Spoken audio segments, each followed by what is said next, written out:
What's brown and sticky? A stick. Hey there, kiddos, and welcome back to the channel. I'm Uncle Frank. I'm that you are having a great day. And in today's video, we're going to be sitting back in my not very squeaky chair, relaxing and having a little conversation about Pathfinder. That's right. Today we are diving back into the world of tabletop RPGs as we explore what is, still probably my favorite tabletop RPG rule set. It is basically Dungeons and Dragons 3.5 for all intents and purposes, but I like Galarian more than I like most of the 3.5 settings, so it wins out on that alone. Specifically today we are diving into the world of the Pathfinder comics. That's right. For quite a while now, over a decade I think, Paizo, the company behind Pathfinder, has teamed up with Dynamite, the comic production company that is most famous, in my opinion, for the production of Red Sonja comics. I like me some Red Sonja. But they have also produced a whole line of Pathfinder comics, both individual issues and then later volume collections of the various stories. And for the most part, this Pathfinder comic line will follow the same rough group of characters on their various fantasy adventures, fighting various villains, thwarting schemes, saving the day, traditional fantasy adventure RPG stuff.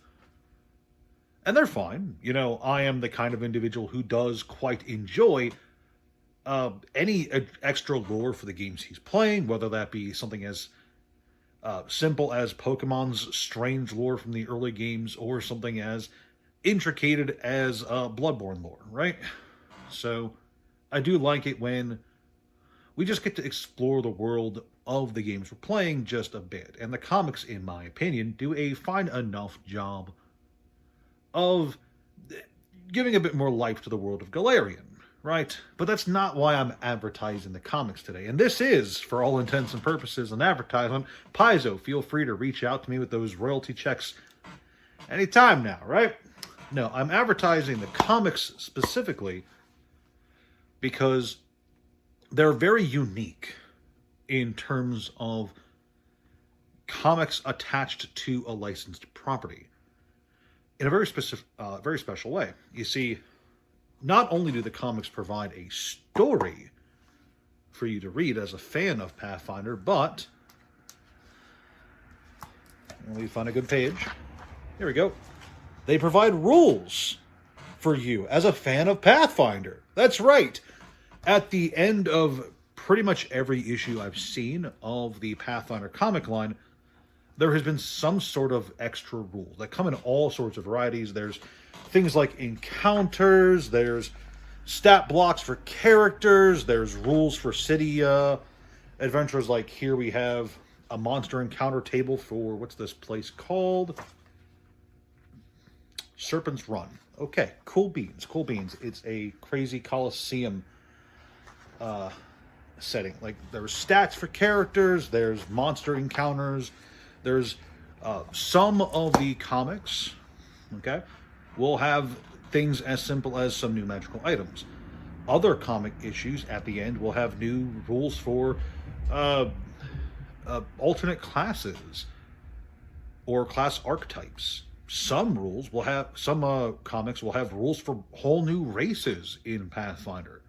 My favorite one that I've got a good example of, for instance, is the Green Martian, which comes from one of the Pathfinder Worldwake issues. And it's a very broken race. I would not let my players play that usually. It's pretty strong. So yeah, there's a lot of extra content that is to be found in these little comics. And if you're a fan of Pathfinder, whether you are a fan of comics and the characters in them or not, I think you'd be doing yourself a disservice if you plan on having a large collection of Pathfinder rules at your disposal and you ignore the comics, because there is a lot of extra material hidden away in these. Not just in the extra rules, but obviously the big collection volumes don't have them, but the individual issues, for instance, they have little fold-out table maps you can use, which are these little square, small maps that just generally, if there's a rules for an encounter at the end of the comic, the encounter will use the included map, which is really nice. I think that's really neat.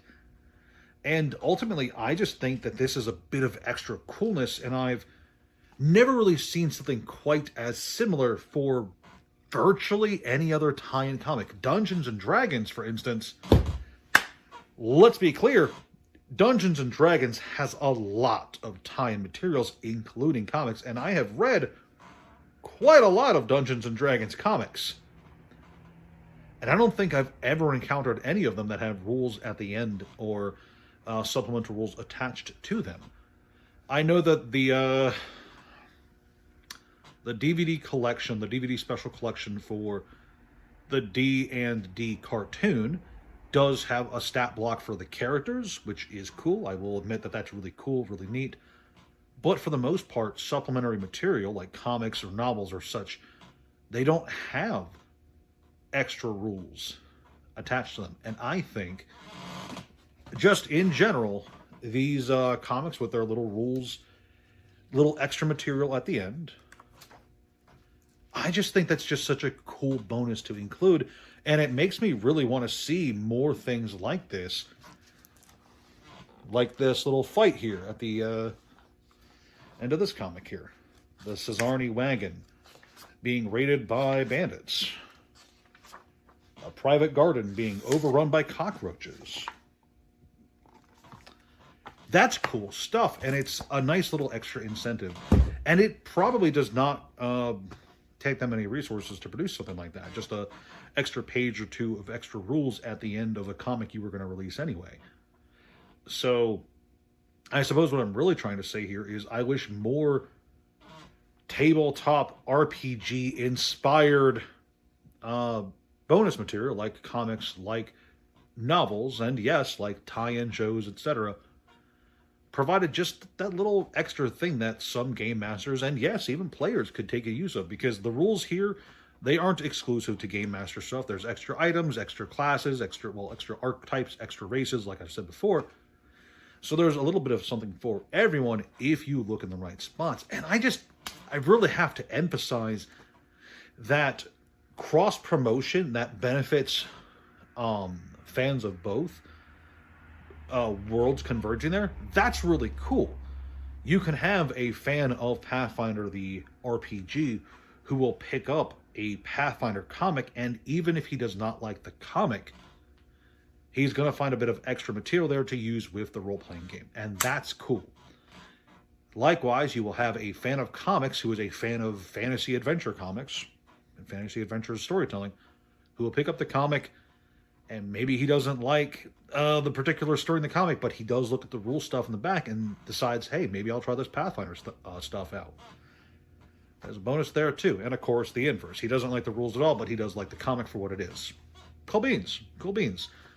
I feel like it's an everyone wins scenario. You know, cut out a page or two of storytelling from a random D&D plot and instead give us a page or two of random rules for anything. It obviously best to tie it into the plot of the comic, obviously, but you know, it can just be any kind of supplementary material.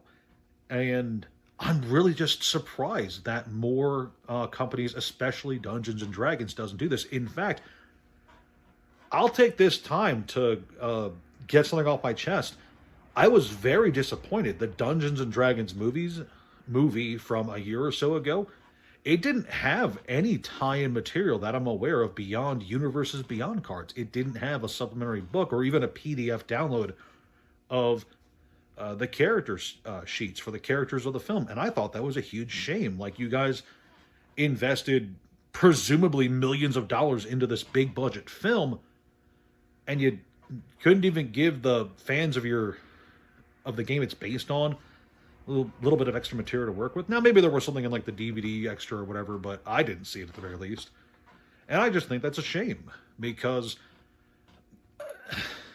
once upon a time, these little extra bonus things were something that I wouldn't say you expected, but it was the kind of thing that a lot of companies really just kind of did all kinds of bonus cool things for. Like DVD menus back in the day used to be really special. They used to, a good example is like the Shrek 2 DVD, I think, was the one where all the characters are in a big square formation. They all yap at Donkey because he's being extra annoying in the DVD menu. Like, there was no extra value to that. You already owned the movie. You were already going to watch it, but there was just that little extra bonus thing in there. And I don't know. That's just a little extra. Nothing too extravagant. Nothing that takes up any extra resources. But the fact that Dynamite and Paizo worked together to create this comic book line that has something for comic book fans, something for fantasy adventure fans, something for Pathfinder fans, and something for people who just want some extra rules for their favorite RPG. Ultimately, I think that these are an A+ product. Real solid stuff. And yeah, some of the comic stories are actually pretty good, especially the Goblins one, which is really funny in my opinion. So, all I'm really trying to say is that there's still some cool stuff out there in the world of comics and role-playing games.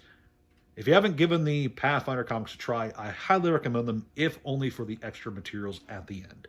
That's all I got for you kids today. Please like, share, subscribe, share the video with a friend. Leave a comment down below. Do you like Pathfinder? Do you hate Pathfinder? Do you like comics? Do you hate comics? Let me know what you think in the comment section below. Something. Shill the Patreon. Shill the Discord server. Thank you for watching, and I'll see you guys next time.